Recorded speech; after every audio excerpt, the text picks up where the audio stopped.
वेगळ्या विदर्भ राज्याच्या मागणीसाठी नागपूरमध्ये आता विदर्भ जनसंकल्प लॉंग मार्च, विदर्भ राज्य आंदोलन समितीकडून इतवारी परिसरामध्ये लॉंग मार्च, चिटणीस पार्क मैदानामध्ये विदर्भवाद्यांकडून मेळाव्याचं देखील करण्यात आलं आयोजन। धाराशिवमध्ये भाजपच्या सहलीला गेलेले झेडपीचे सदस्य परतले। सर्व सदस्य कर्नाटकमधून जेट विमानाने महाराष्ट्रात परतले। महाराष्ट्रात आल्यावर 3 स्टार हॉटेलमध्ये राहण्याची व्यवस्था।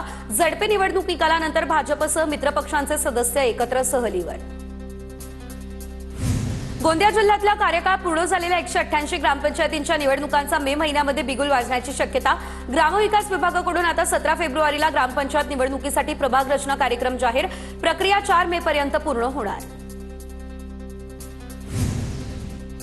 पुण्याच्या भोर तालुक्यामध्ये 73 ग्रामपंचायत निवडणुकांचं बिगुल।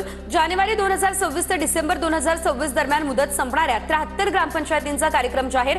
4 मे पर्यंत अंतिम प्रभाग रचना प्रसिद्ध केली जाणार।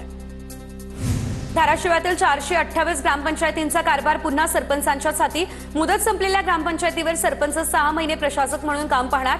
परीक्षा असल्याने आणि मनुष्यबळाच्या कमतरतेमुळे निवडणूक कार्यक्रम पुढे ढकलला। जालना जिल्ह्यातल्या 472 ग्रामपंचायतींचा कारभार पुन्हा सरपंचांच्याच हाती। ग्रामविकास विभागाच्या आदेशानंतर प्रशासक म्हणून सरपंचांनाच पाहता येणार कारभार। नागपूर महापालिका निवडणुकीतील 12 उमेदवारांनी अजूनही निवडणूक खर्चाचा तपशील सादर केलेला नाही असं समोर। 993 पैकी 981 उमेदवारांकडून खर्चाचा तपशील सादर। पवारांच्या राष्ट्रवादीचे माजी मंत्री जयप्रकाश दांडेगावकर यांच्या सुपुत्राचा भाजपमध्ये प्रवेश ठरला। 26 फेब्रुवारीला मुंबईमध्ये मुख्यमंत्री फडणवीसांच्या हस्ते होणार भाजप प्रवेश। गोंदिया शहरातील जयस्तंभ चौकात काँग्रेसच्या आंदोलनाचा भाजपकडून तीव्र निषेध। राहुल गांधी यांच्या प्रतिमेला जोडे मारत युवा मोर्चाचं आंदोलन। चंद्रपूर महानगरपालिकेच्या कनिष्ठ अभियंत्यांवरती लाचलुचपत प्रतिबंधक विभागाची कारवाई। खासगी इस्माच्या माध्यमातून 1,30,000ची लाच घेतल्यानं अटक। घर बांधकाम विस्तार मंजुरीसाठी मागितली लाच। अर्थसंकल्पीय अधिवेशनापूर्वी पंढरपूर कॉरिडॉरच्या हालचालींना वेग। उद्या पालकमंत्र्यांच्या उपस्थितीत विविध विभागांच्या अधिकाऱ्यांची महत्त्वाची बैठक होणार। सोलापूर या ठिकाणच्या कोंढार चिंचोलीमध्ये उजनी धरणग्रस्त बचाव संघर्ष समितीची बैठक। बैठकीमध्ये गाळपेरीच्या आलेल्या नोटिसा रद्द करण्याची मागणी। निर्णय रद्द न केल्यास उजनी धरण क्षेत्र शेतकऱ्यांच्या माध्यमातून मोठं आंदोलन करण्यात येणार। हिंगणघाटमध्ये मुख्यमंत्री बळीराजा शेत पाणंद रस्ते योजनेचा आमदार समीर कुणावार यांच्याकडून आढावा। हिंगणघाट विधानसभा क्षेत्रातील सर्व पाणंद रस्त्यांची यादी तातडीनं तयार करा। आमदार समीर कुणावार यांचे हे आदेश। रत्नागिरीच्या माडबन आणि विजयदुर्ग परिसरामध्ये रात्री समुद्रात अचानक स्फोटासारखे आवाज। खोल समुद्रातून जाणाऱ्या मोठ्या बोटीवरून सिग्नल पिस्टलमधून फायर केल्यानं हे आवाज आले। तटरक्षक दल आणि पोलीस दलाची ही माहिती।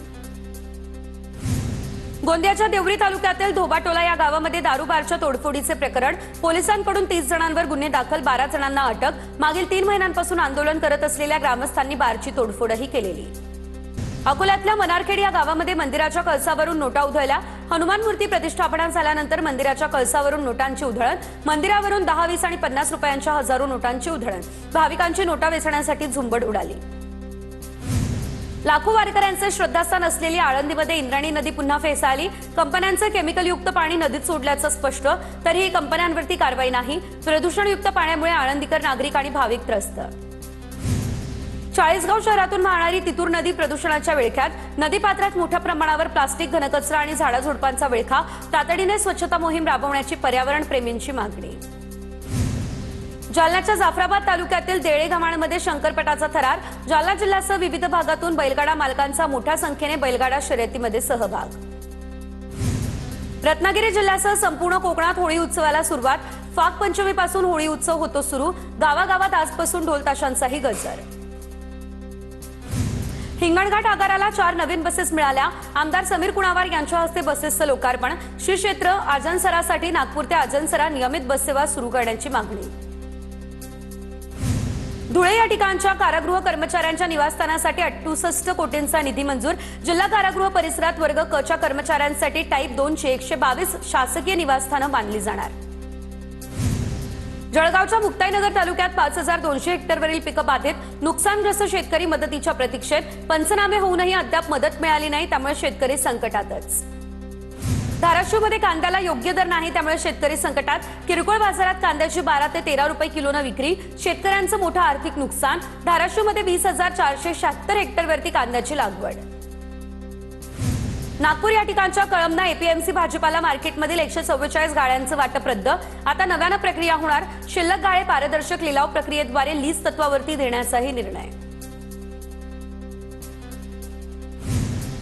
कोकणात काजूच्या हंगामाला सुरुवात. यावर्षी काजूच्या उत्पन्नात वाढ झाल्यानं काजूच्या दरात घट.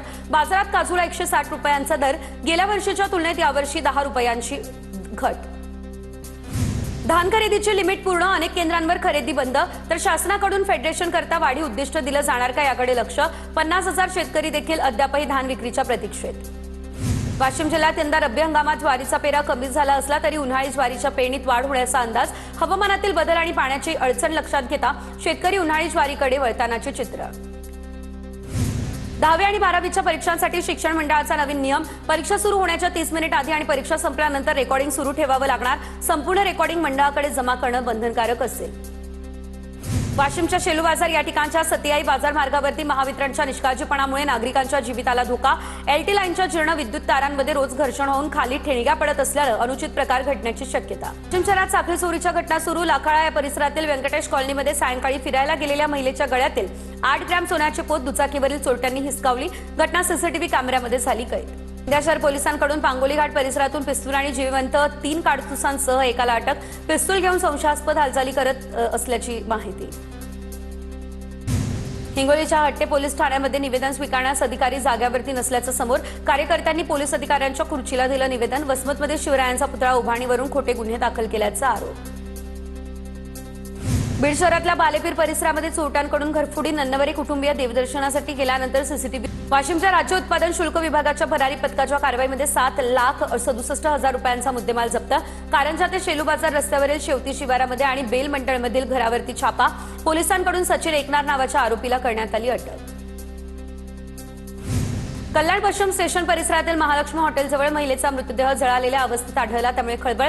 महिलेने स्वतःहून पेटवून घेतलं की कुणी पेटवलं. पोलिसांकडून या संदर्भातला तपास सुरू. धुळे जिल्ह्यात चोरी आणि घरफोडीच्या घटनांमध्ये वाद. पोलीस प्रशासनाच्या वतीने विशेष तपास मोहीम सुरू. धुळे जिल्ह्याच्या आणि शहराच्या प्रमुख मार्गांवरती पोलिसांकडून या संदर्भातली तपासणी सुरू. धाराशिवच्या उमरगा तालुक्यातील गुंजोटी गावामध्ये एकाच रात्रीत 5 घरफोड्या. चोरट्यांनी गावात प्रवेश केल्याचा सीसीटीव्ही समोर. सीसीटीव्हीच्या आधारे चोरट्यांचा शोध सुरू. तेलंगणामध्ये माओवादी संघटनेचा नेता थिप्री तिरुपती उर्फ देवजीचं आत्मसमर्पण. देवजीसोबत सेंट्रल कमिटी मेंबर्स आणि एकूण 16 माओवाद्यांचं समर्पण.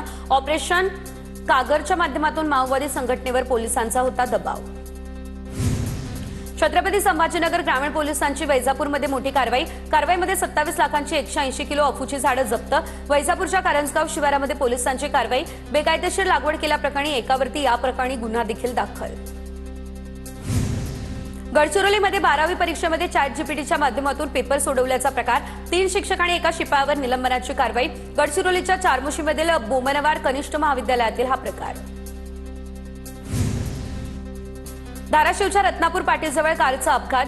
अपघातात साखरपुडा झालेल्या वधूवराचा मृत्यू झाला. 4 दिवसांपूर्वी दोघांचा साखरपुडा झालेला.